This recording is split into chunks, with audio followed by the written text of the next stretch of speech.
You spent 30 or 40 years learning how to save, but no one taught you how to spend it. That's exactly what we're going to talk about next on Holy Schmidt. Holy Schmidt!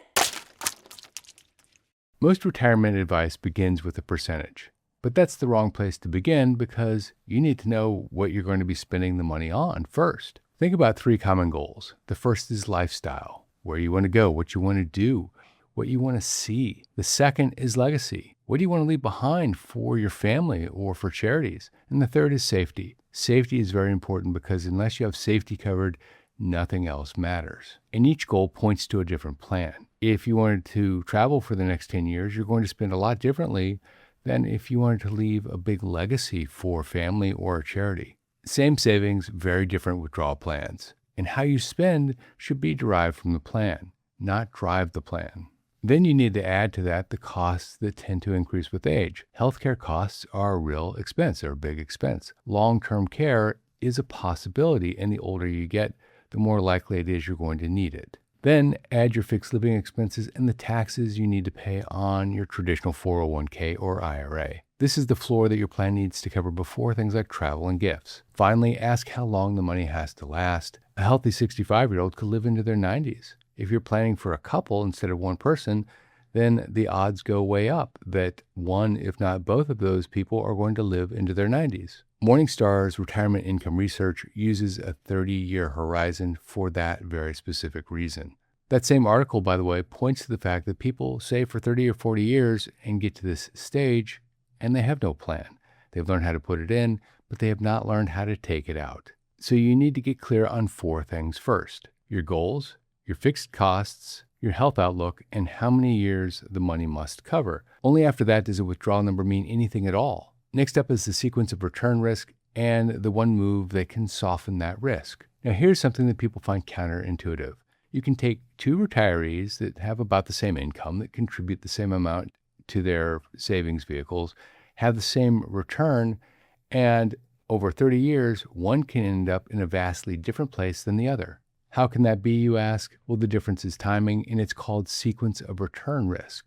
Let me explain. The order of your return matters, not just the average, but the order. A bad market in your first few years of retirement does far more damage than the very same bad market 20 years later. And the reason is simple. If you're pulling your money out when your balance is down, you have less dollars compounding back up when the market rebounds. Picture 2 retirees who both average the same return over 30 years. One hits a steep market drop in the first 3 years. The other gets the same bad years near the very end. The first retiree can actually run out of money while the second finishes with plenty to spare. Same average return, opposite outcomes because one retiree's early withdrawals collided with a down market, the other didn't. In the danger window, 5 years on either side of your retirement, because this is when your investments can stop growing or go in reverse right before you need to spend, or conversely, you can start to spend when you go into retirement and the market can drop immediately as you're spending.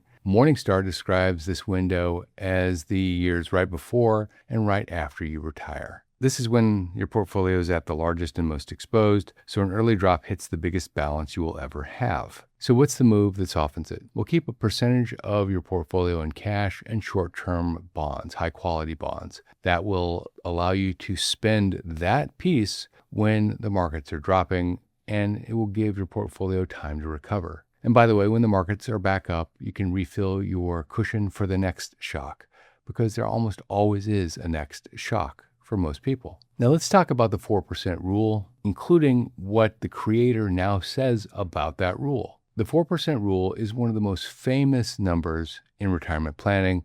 It's also one of the most misunderstood rules in retirement planning. It came from a financial planner named William Bengen in 1994. He studied every 30-year period going back to 1926 and asked one question. What is the most you could withdraw first in year 1 and then raise with inflation each year after and still not run out over 30 years? His answer was about 4%. And he tested this idea on a portfolio that was 50% stocks, 50% fixed income products like bonds. Now, there are 2 things that people miss about that. First, the 4% was never meant to be a ceiling. It was a safety number. Bengen called it the worst case, the rate that survived even the worst starting year in the data, a retiree who began in the late 1960s and walked straight into the high inflation of the 1970s. Second, Bengen has raised this number himself in his 2025 book, A Richer Retirement. He revised his worst-case scenario to 4.7%, and he said under normal conditions, it's more like 5 to 5.5%. Bengen also noted that in past periods, greater withdrawals were possible, but noted that market conditions would be a factor in that decision. And this is why he treats this safe number as a floor, not as a target. But there's a serious counterpoint here, and it matters. Bengen used past returns. Other researchers asked a harder question. What if future returns come in lower? So now you have a range, not a rule. 4% if you want to stay cautious, 5% depending on market conditions, maybe 5.5%. The answer, by the way, is that your safe rate depends on your portfolio, the market in the year you retire, and how long you live. This is a planning question, not a one-size number. There is a way to sidestep the guessing altogether. Morningstar suggested building a 30-year ladder with Treasury inflation-protected securities. They found that this method could support a 4.5% inflation-adjusted withdrawal over a 30-year period with a high degree of confidence. The trade-off is that this type of ladder spends down to nearly zero in 30 years, so there's nothing left behind for your heirs. Gang, if you're still doing your finances on spreadsheets, you're doing it the old-fashioned way.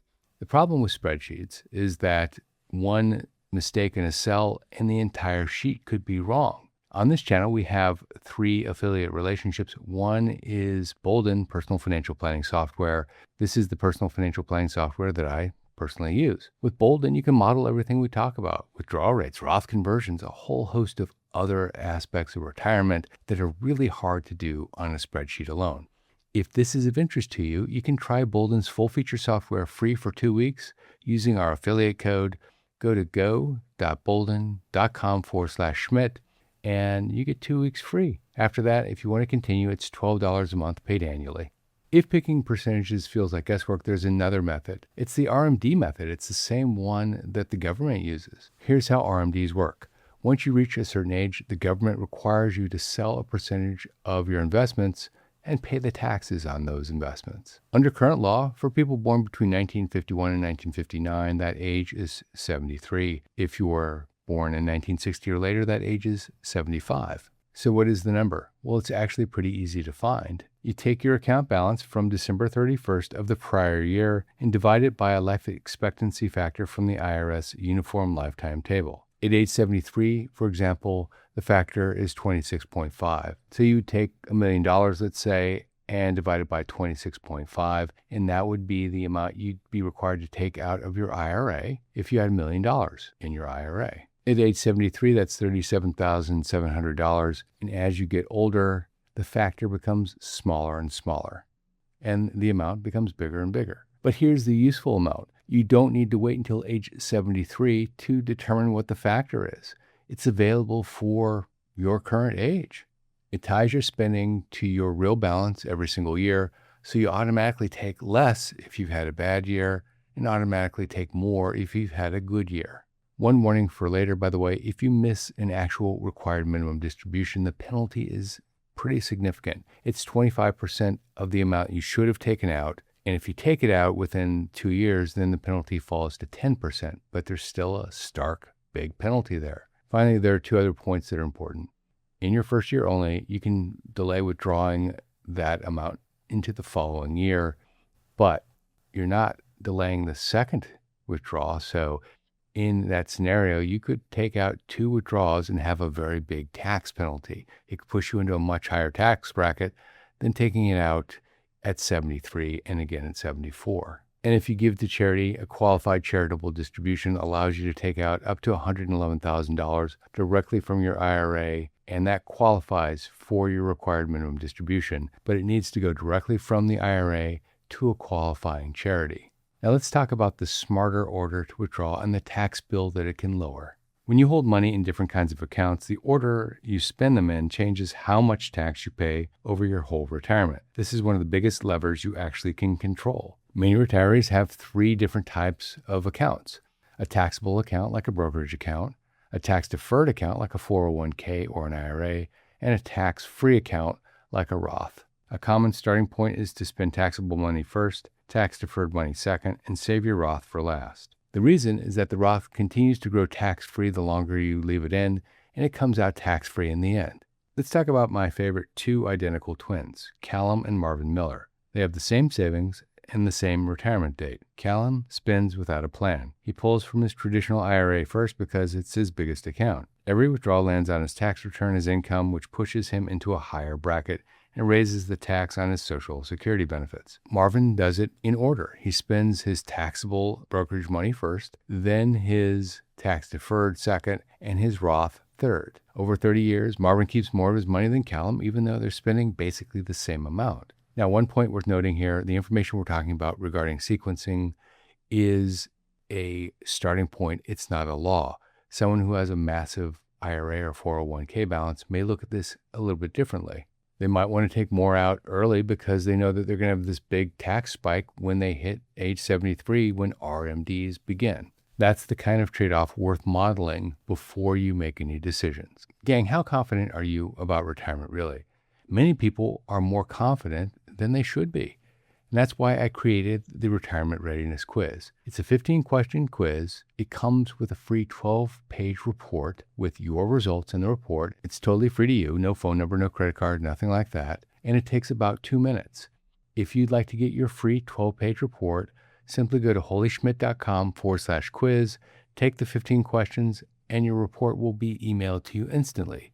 You also get on our list, and you'll get tips, tricks, and other information emailed to you a few times a week. Now let's talk about flexibility. Flexibility is what keeps the plan alive and working. The best plan on paper often fails if you never adjust it. A simple way to stay organized is using the bucket method. You divide your savings by when you'll need it. The first bucket holds 1 to 2 years of spending in cash, so a market drop never forces you to sell at a loss. The second bucket holds a few years of bonds. The third bucket holds your stocks for long-term growth. You spend from the cash bucket and refill it over time from the others. You can also bucket by tax type, which connects right to what we were talking about: taxable, tax-deferred, and tax-free. But the real point is flexibility. Morningstar's work shows that someone who takes a little less in a bad year and a little more in a good year can withdraw more than someone that sticks to a very specific 4% target. There's even a structured version of this called Guardrails. You set an upper limit and a lower limit around your withdrawals. If a strong market pushes your withdrawal rate well below your limit, you give yourself a raise. If a weak market pushes it too high, you trim a little. The Guardrails do the deciding, so you're not trying to figure it out in the moment. For most people, your spending will adjust on its own. David Blanchett's research shows this. It's called a spending smile.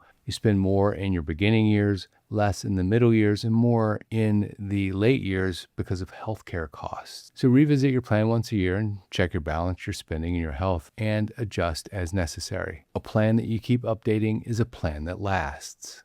If you like this video, check out that video. Here's why over 40% of homeowners over 65 still have a mortgage.